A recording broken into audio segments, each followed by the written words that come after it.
Only start projects that you're 80% done. This is a rule of Tiago Forte's, author of Building a Second Brain.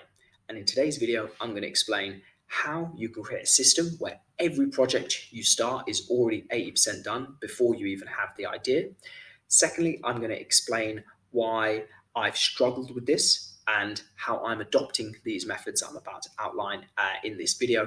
And finally, for those of you who stay to the end, I'm going to give you a free resource that's otherwise only been available to my paying Patreon members that's going to help you beat procrastination and conquer your perfectionism. So what does it mean to only commit to stuff that's 80% done?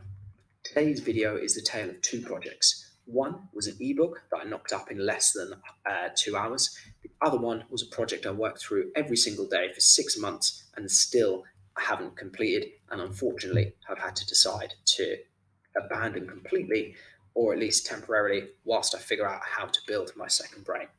So Anti-perfectionism, 13 directives to shatter your perfectionism, was something that I wrote mainly on the bus journey back from Stansted Airport to Victoria Tube Station. What allowed me to complete this so quickly was that I'd done what Tiago Forte terms building a second brain. Building a second brain is about avoiding the heavy lift of requiring your brain to come up with creativity on demand. A prime example of this is brainstorming. What are the chances that the most creative, most innovative approach will instantly be at the top of your mind? Barbara Oakley describes two modes of thinking in her book, A Mind for Numbers. Diffuse mode, which is like a sort of torch, if you will, and focus mode, which is like a spotlight. When you're concentrating...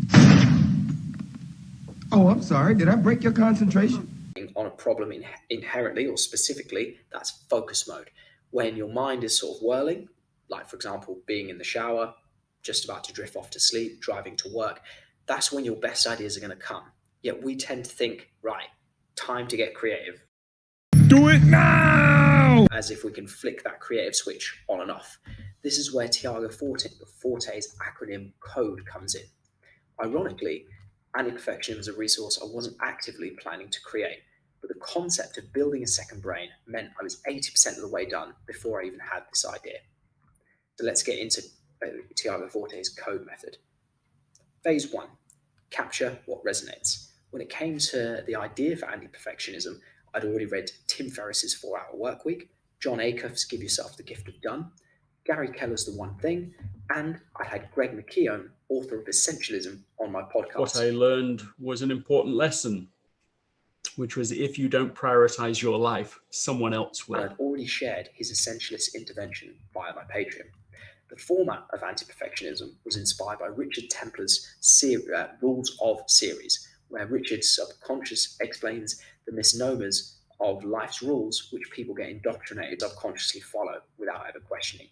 John Acuff's book Finished, Give Yourself the Gift of Done, shared stories that spoke directly to my procrastination, which had long since masqueraded itself as perfectionism. So I have all of these resources impacting the creation of my resource.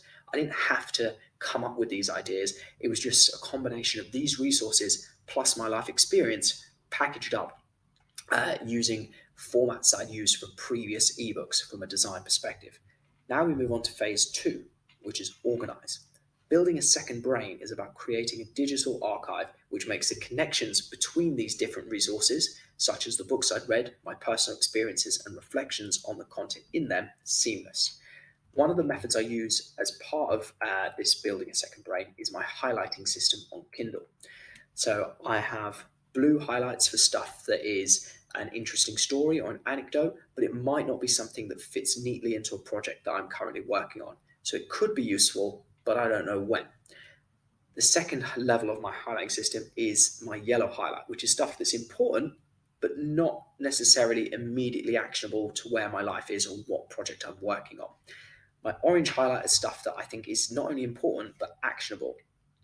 And finally, when it comes to reviewing a book, rather than read it through start to finish, which is just going to take twice as long, I will just flick back through the orange highlights and I will star the most important and immediately actionable. Then comes the final phase of my Kindle preparation, where this is effectively me gathering research to create content. And that's phase number 3, distill. This is where you want to strip something back to its component parts, and this is going to allow for a quicker and more efficient execution or expression phase. So the visual template for anti-perfectionism was one that I'd already used in previous ebooks, including Ripped and Ready and the Hypertrophy Handbook. Not only that, but the level of ammunition that I had for this resource, using a combination of the highlight feature on Kindle, the notes that I'd made, anytime that an idea was sparked, I thought that's similar to this one in this book, I'm starting to add that to my notes. That's given me the chance to create several articles, which are available via the personal development tier of my Patreon. And also that means that when it's come to actually dragging and dropping these extracts or my reflections on these extracts into the template, that work is already done. Phase 4. Now, this is the deceptive part of phase 4. This is the final 20%, but it's the 80%. Again, if we imagine the pyramid, it's the 80% or the foundation that's gone before that, which makes the 20% effortless. So whilst anti-perfectionism took me 2 hours to execute or express in a format that I was happy with, Speed Manual for Boxers was a project that I had to temporarily park.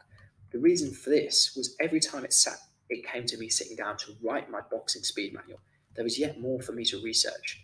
Wrist and neck issues in boxing, foot speed in boxing. I knew how to improve that from a strength and conditioning perspective, but I didn't know how to necessarily translate that into foot speed in the ring.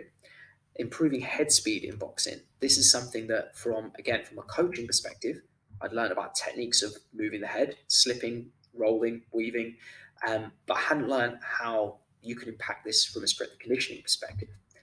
As Barry Robinson, the boxing coach, would say, I'd skipped steps. I'd gone straight to the expression phase where I'd sit down and think, right, let's start writing. But I hadn't captured enough research, I hadn't organized it so that I could say, this day I'm focusing on this part. And I certainly hadn't distilled it. I hadn't refined what that research was telling me. And I was effectively just regurgitating what I had written. If you're not able to write something in your own words, you don't truly understand it. When it came to writing, I felt blocked. But to paraphrase Sebastian Junger's quote, I wasn't blocked. I just didn't have enough research and power to write with knowledge on that topic. So in summary, building a second brain means that you can start projects when you are 80% done. You need to capture things, whether that's through using a notepad app on your phone, whether that's using a physical pen and paper, but you need stuff to sit in a central hub. This is where I use Notion and I use Tiago Forte's Power Method. You have folders for your projects and you have folders for your areas. The difference between the two is projects have a specific deadline. Areas are just ongoing. So stuff like finance, health would be an area because there's no definitive number on that. Whereas stuff like hit 10% body fat, have 50,000 in savings, those latter two are projects. Resources, which are stuff which could be helpful, but not necessarily to a project you've got going on at the moment. And finally, archive. So an archive is basically where everything else goes. One quote I love from Tiago Forte's book is he compares organizing your electronic files like organizing a kitchen. Most people do the equivalent of lumping all the stuff that's relevant to one subject in a folder. If we organized a kitchen like this would mean that fruit, dried fruit, fruit juice, frozen fruit would all go in one space. Now that's just nonsense. Even though they're all the same food stuff, it doesn't make any sense to store them in one place. Just like it makes no sense to store all your content on, say, psychology in a psychology folder. You should organize it by project. That way, when a project's finished, you can move that content to the archive, or you can keep recycling it through those various folders. If you stayed to this end of the video, I'd like to offer you Anti-perfectionism for free. Unbelievable! Which is currently only available to my paying Patreon members. Drop me an email at platformtoperform@gmail.com and I'll send this resource to you as well as my Canva template for ebooks for free. Thank you very much for listening.